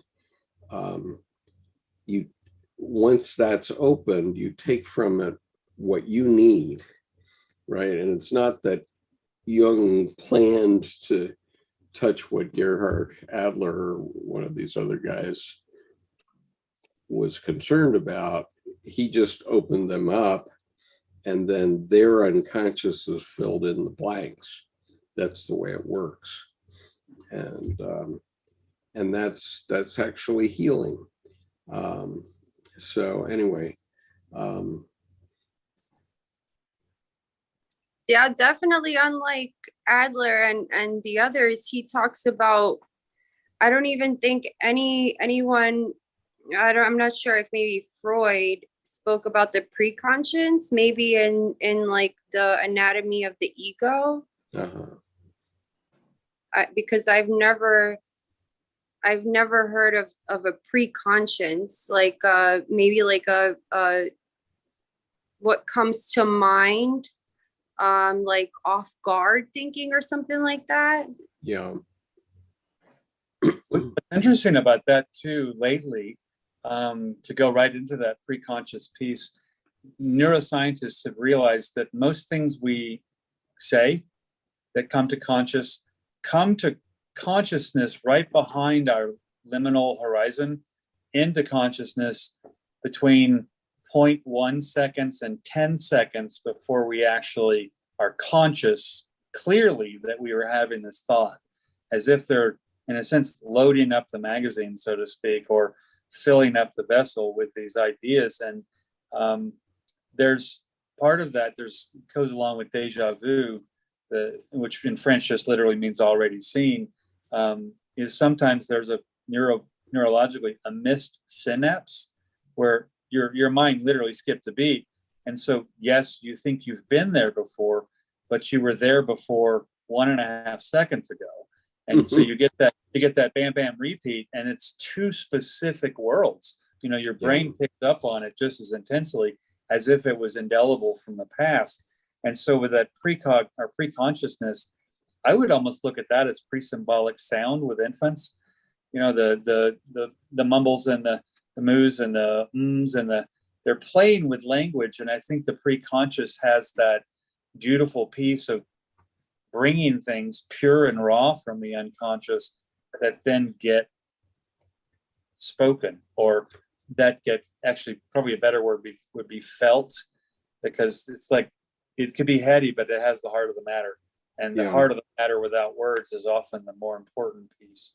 I just want to mention while you're here, Amelia, that this play that we did last month in Montana, I just put the link to it on the chat, both on the YouTube channel and the Zoom link chat. It really is an amazing 1 hour, because in that hour you get a heck of a lot of what Jung was about, what his whole psychology is about in that. And of course, it was written by 2 Jungian analysts, but it's, in my opinion, it's worth watching 5 or 10 times, actually, because you'll get something more out of it every time you look at it. But I would highly recommend to you and everybody else that's watching this video that if you haven't done, you should listen to that play, because there's material in it right up to the last line of the play. I'm glad you brought that up, because actually, until Amelia brought up the pre-conscious that Jung had brought up, I hadn't thought about that in the context of the play. But what's interesting about the play is you deal with these shadow aspects of Jung that are all swimming around inside of him. They're not verbalized. They may not even be conceptualized, much less spoken, until the point of the play. And so I think, thanks for bringing that up, Amelia, because with the play, you're kind of getting this diary of the pre-conscious pieces from Jung and Rabbi Beck that are brought to bear together in a dialogue that actually neither of them may have ever thought or said before, because they just now realized in that liminal moment, oh, here's what we're battling. And they're questioning and their resistance, but they're, even in light of resistance, their stamina and constitution to move through and into it and go on with that, so that they didn't waste trouble. And I think there is a big pre-conscious piece that runs all the way through. Like the play could be looked at as one big pre-conscious dialogue that's now been conscious. Well, and it contains a very important message, answer to the question, can there be reconciliation without forgiveness? And the answer to that, of course, is yes. Okay, because if you've ever been cheated on, or you've ever cheated on a lover, that can never be forgiven by your partner, but at the same time, there can be reconciliation, and I assure you that's true. I'm not going to say how I know, but I do know that you don't have to be forgiven, but you can reconcile. And if we understood that idea better, we wouldn't have 50% divorce in the United States in this day and age. Because there's the whole mantra of family stays. It's like, hey, honey, it may be tomorrow, it may be a week from now or a month, but we'll figure this out. But it's important, so no need to force that. But Skip, Skip. Yes, Brendan. Don't you think it's also for ourselves when we just do, or either think we do terrible things or can't come to forgive ourselves. The wisdom and maturity comes not necessarily in being able to forgive yourself, but to accept yourself, to accept that this to be reconciled is with yourself, right? And that's exactly what Jung says in scene 7 of the play. You have to watch through the whole play and then you can get it. But that's a great point, Brendan, because because then it's not some surrogate parent saying, "Oh, it's all okay, little Johnny." It's you actually coming to the table to, this is what is here. Yeah, and because this is part of me, and that just simply because it is. I don't have to even say it's okay. It's owning and accepting that this is part. Right, and there's one line that Jung has in scene 7 when he's talking to Rabbi Beck, and of course that this is not about a spousal event at all, this play, but Rabbi Beck says, well, this can never be forgiven or forgotten, what he did. And finally, Jung is realizing that. And he literally says, I know you can't forgive me. I don't ask for that. But I do hope we can be reconciled. And then maybe I can be reconciled with myself. So that's sort of one of the key points here, which is Jung was never going to be forgiven for what he said at those times. It was actually quite reprehensible. But at the same time, he had to move on with his life, and he had to reconcile himself with his life. And it turned out that Rabbi Beck had the same issue, right? Because Rabbi Beck, who is this huge name in Judaism, he's a huge name, and there's several Leo Beck institutes around the world, including one in New York City, one in London, I think, and one in Jerusalem. And there's the Leo Beck medal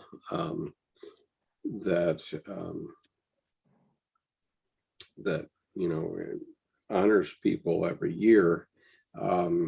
But during the war, during this period that we're talking about in the play, he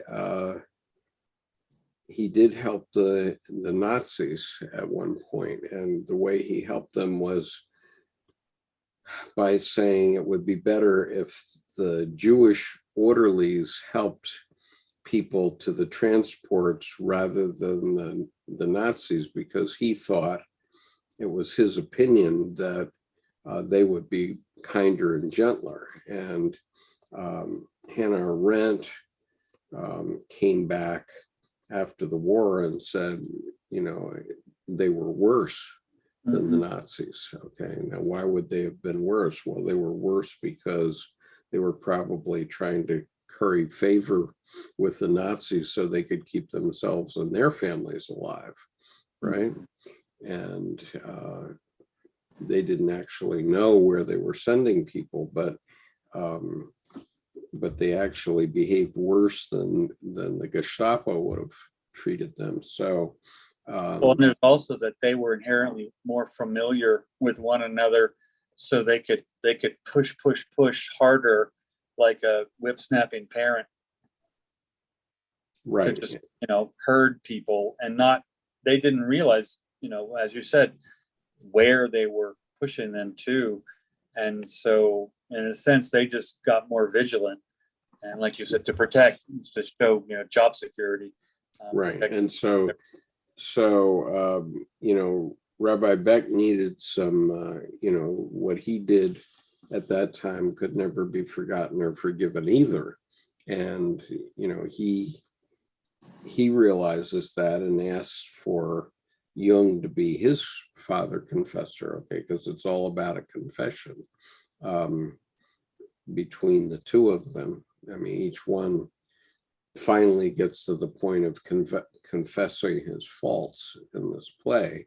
And it, it points to, why Catholicism has had a father confessor for 1,000 years or more,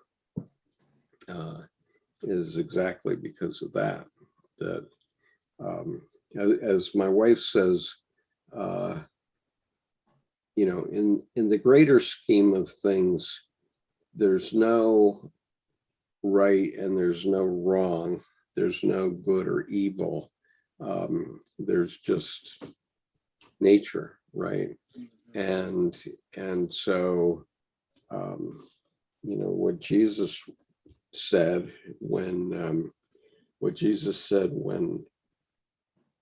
Mary came and washed his feet and used her hair to dry his feet and then anointed his feet with oil, he said, your sins are forgiven. He did not say, God forgives your sins.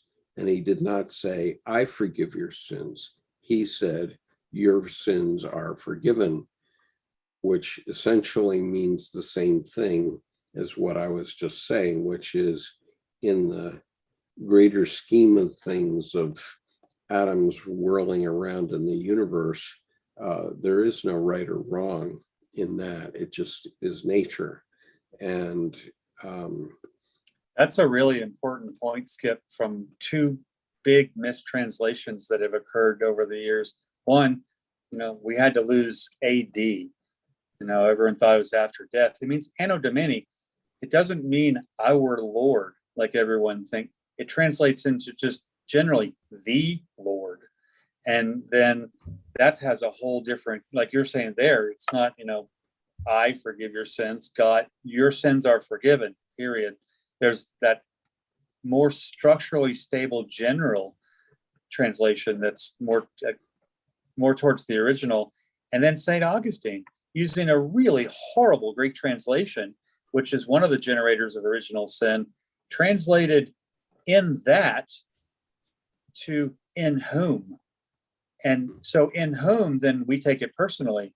And that goes back to, like you said, your sins are forgiven, not I, not he, not God forgives. So keeping that capital N nature, as you're saying, Debbie says, where it's the general, the big picture, the overall, not even genderful, not even personhood. It's just, it is.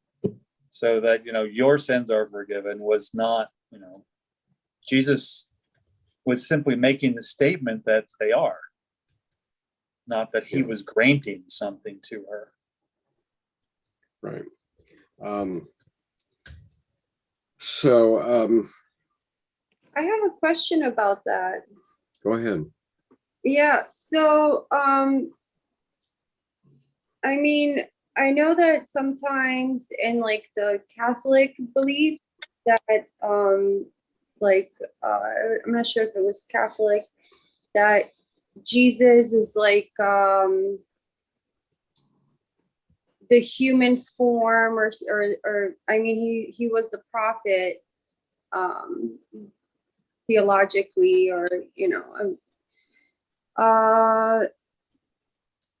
so I don't know how to ask this question without offending anyone, but if go right ahead. We can all be offended.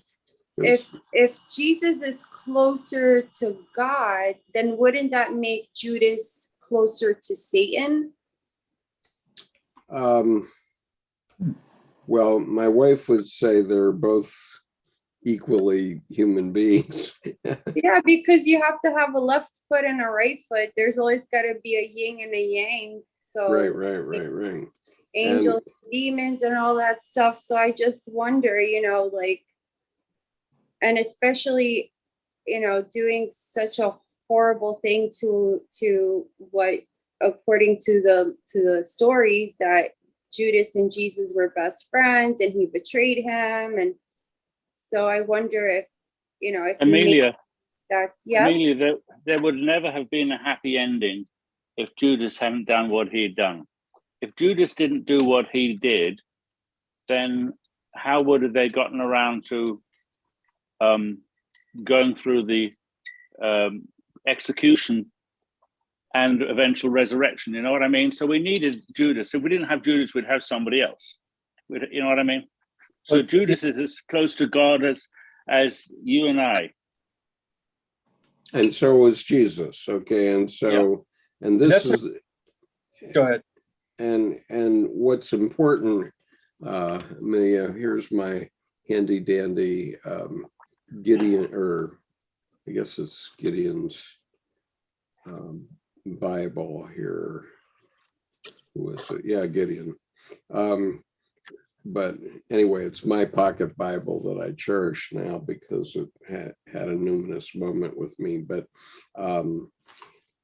you just have to read the story of Jesus actually and pay attention to what the heck they're saying there, because they never said that Jesus was the only Son of God. This is what theologians have cooked up over 2,000 years. But they said in John 1:13, let's see, or no, John 1:12. Okay, if you have a Bible, pick up the Bible, look at the first chapter of John, verse 12. And it says, "But to all who did receive him, who believed in his name, he gave the right to become children of God." So, and who were born not of the blood, not of the will of the flesh, not of the will of man, but of God. And so the point is, it's kind of the idea of being born again, that you understand that you are a child of God, and all of us are, and so then the question is, will you conduct yourself in that way? Yes, the thing is that you say you're right, Skip. We all are, but we don't realize we are children of God. We are children of the archetype of God, whatever your archetype of God is. You are a child of God, born and growing and being nurtured in that image by all the energy of the world. If you realize it, if you are open to it, if you welcome it into your life. Then that's a great point. And then back to Amelia's question, I think I'm glad you brought that up that way, because Lucifer, Satan, was God's first son, and Jesus then comes along. And to me, this is an evolutionary iteration of Cain and Abel. But instead of Cain killing Abel, Lucifer's envoy, Judas, just spreads some word to the larger context of the Pharisees and gets them to do the job. So the trickster piece gets even a little bit more dandelion, spread out, hard to track. But going back to where you were in the question, yes, very definitely. Because I think that the two sons of God, the twins, I mean, even Jung saying for a tree to reach to heaven, its roots must reach to hell. Well, that's Christ reaching to heaven and Satan reaching to hell on the same tree. They are of the same. But they are brothers. They're brothers. Fundamentalists keep insisting that Jesus is the only Son of God and that he forgave everybody's sins. Well, actually, he's not the only Son of God, and there are no sins to be forgiven. And there's a very human quality to these brothers too, because anyone who knows any people who have brothers, it's amazing that brothers survive past 20 with the way they fight. I mean, because it's actually quite amazing. It's a statement of what the human body can actually take. So the fact that the brothers are, fighting, except in this way, Lucifer and Judas, Lucifer is fighting more strategically, more of a Pallas Athena, Minerva kind of strategy, rather than, rather than something directly. Yeah, and So- I've had fundamentalists on this channel arguing with whether Jesus is the first son of God, which he is not. Satan is the first son, and Jesus is the second son. Right. And or Well, I've heard people maybe not even the second son. He might have been the 25th son, for all I know. But I've heard people go into, oh, I see, Jesus knocking over the money changers. He's an only child. They tend to do that. They throw tantrums. I'm like, he wasn't an only child. You can't rationalize it psychologically that way. yeah. So anyway, Oh, go ahead. I have another question. I'm sorry. Go ahead. Go ahead. So, yeah. So, in Christianity,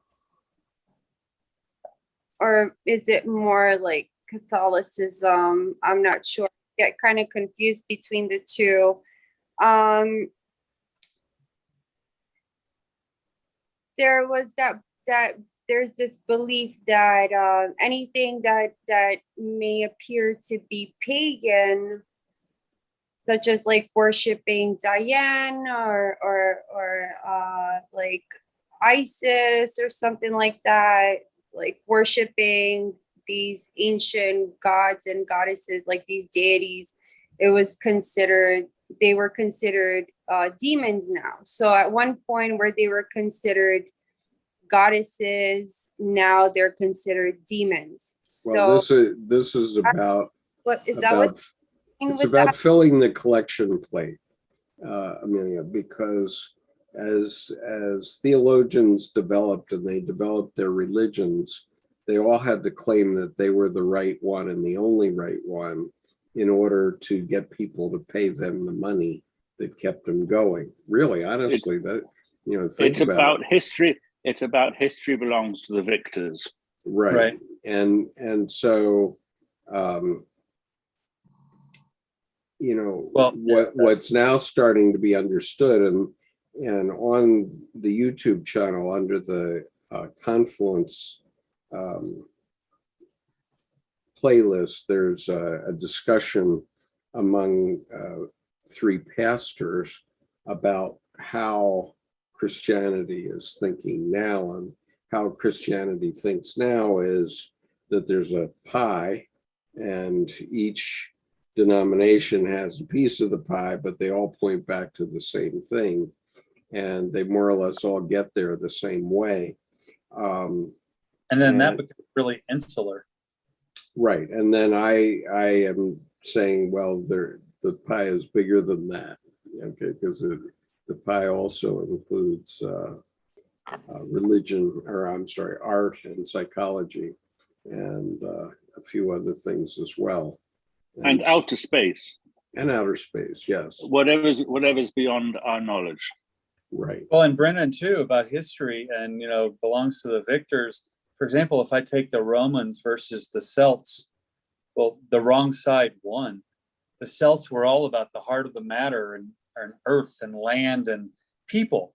And the Romans were about, Roma victa, Roman victory to conquer. And there's a difference between the Roman love of power and the Celts' power of love. Right. And unfortunately, Justin makes a very interesting point here. He says, well, in other religious contexts, not only humans are sons and daughters of God, but any bug is. Indeed, nothing exists and nothing happens unless God makes it so. It's all miracles. And of course, the Buddhists, you'll see them, picking up an ant and putting it outside rather than squashing it. And I tend to do that now. I have a dedicated Tupperware for spiders that has a piece of cardboard on the wall, slide it under. Some of them, I just relocate them to a different window. I'm like, you'll feed better over here. Some of them, I'm like, you are getting a little big. Let's take you outside. So yeah. So anyway, once your mind expands enough to accept these things, then you start to be okay. And you know, as long as you have this, you live in this world where you got to believe it's my way or the highway, then you're believing this guy so that he gets his collection plate filled. But, you know, that's not necessarily healthy for psychology. And it hasn't been healthy for the world either, because we've had so many religious wars. Most people in America are descended from people who escaped from some place where, because of religious wars of some one sort or another, and so, you know, it's time for this new stage of consciousness to emerge in the world, and that's where astrology comes in, and where Liz Green's book about astrology comes in, because well, we created a war and a word for our confluence recently that sort of sums up the whole thing. And let me see if I can show it to you. I'm not sure I can. Well, you're absolutely right with when you hear my way or the highway and that kind of balderdash, bantering, bellowing, bluster, I mean, that kind of machismo, beating your chest and controlling, honestly, it's a really piss poor cover for a very weak, terrified little child inside a grown man's body. I mean, because what happens is they're afraid because they think they're supposed to know what to do, and they have no clue like everybody else, but somehow, based on some historical piece in their past, they have to cover it up. And so they cover it up with a false display of power. But inside, it's based in weakness. I mean, like you say, all hard-boiled eggs are yellow inside, you know? And there's that piece where when I hear someone going off like that, I don't stop in fear. I stop and listen more deeply, because I think they may need it more because they never have been truly listened to.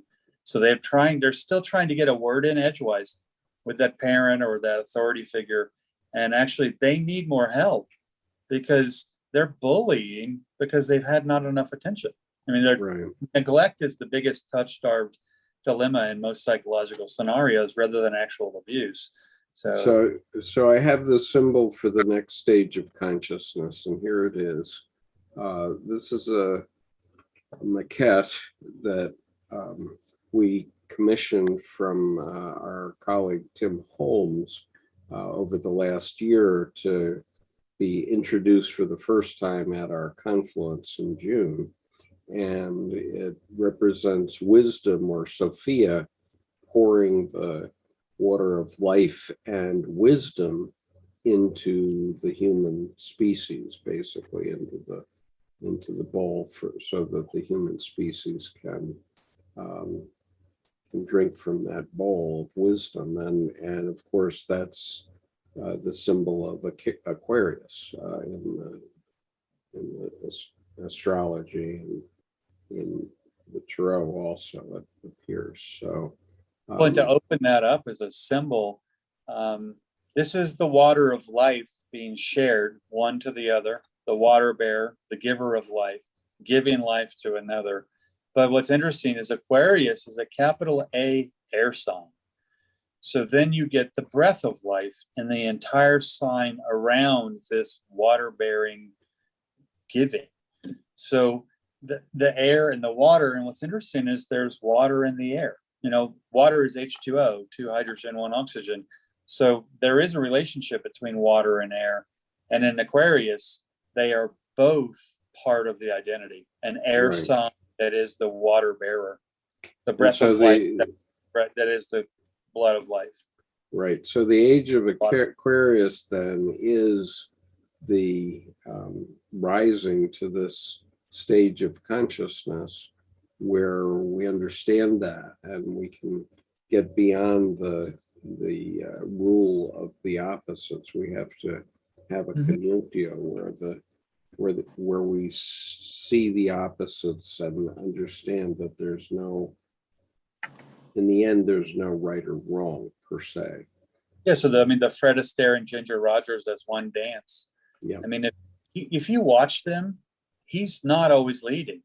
She's not always following. The best way to watch them, turn the sound off, because it's all kitschy and above the time. If you watch them and turn the sound off, you will notice how subtly the change happens from him leading to him skiing behind her, dragging him behind her backwards balanced speedboat. Because going backwards is not a natural balance. It's more difficult than going forwards. So she's actually doing more to his connection that's syncing up. And she's actually tempering her movements because her tachometer, her RPMs will be up into the red line with everything she has to do to go the same slow speed backwards. There's more happening for her to go backwards and do the same thing. So I find and then you go past the enantiodromia, it's one dance. Okay, let's go forward from that kind of thing. So, Amelia, I suppose that we've opened up enough things. We finished with 308, is that right? Or did we read 309? 308, and then 309 is a little loaded. I think we should start with that next time. Okay. All right. So we're going to quit here at the end of 308. And this is July 18th, 22. And we'll begin there the next time. Now, it's possible and even probable that there will not be a class next week because number 5 of the water bearers, of which there are only 45 in the series, is going to be given over this weekend. Nice. And it's our vision that this symbol becomes an award for lifetime work in both Jungian psychology and astrology. And so, different organizations can make these awards, but so far we've given out the first 5. So be there, or we've given out the first 4, and the 5th one is coming up this weekend. So if your astrology group wants to use that symbol as their symbol for Aquarius and the new age, then see Tim Holmes. Anyway, anything else, Amelia, before we leave? No, this was a very good conversation. Thank you so much. Yeah, do you pronounce your name Amelia or Amela? Amela. Amela. Okay, Amela. Okay, thank you for giving me the correct. Pardon my pronunciation. Yeah, giving Amela. Okay. Yeah, Amela. It's a very nice name, by the way. Yeah, thanks for coming tonight. And yeah, glad you were here. And Brendan, do you have anything further to say? No, it's delightful to me. Like Amela was saying, it's delightful to be part of this conversation.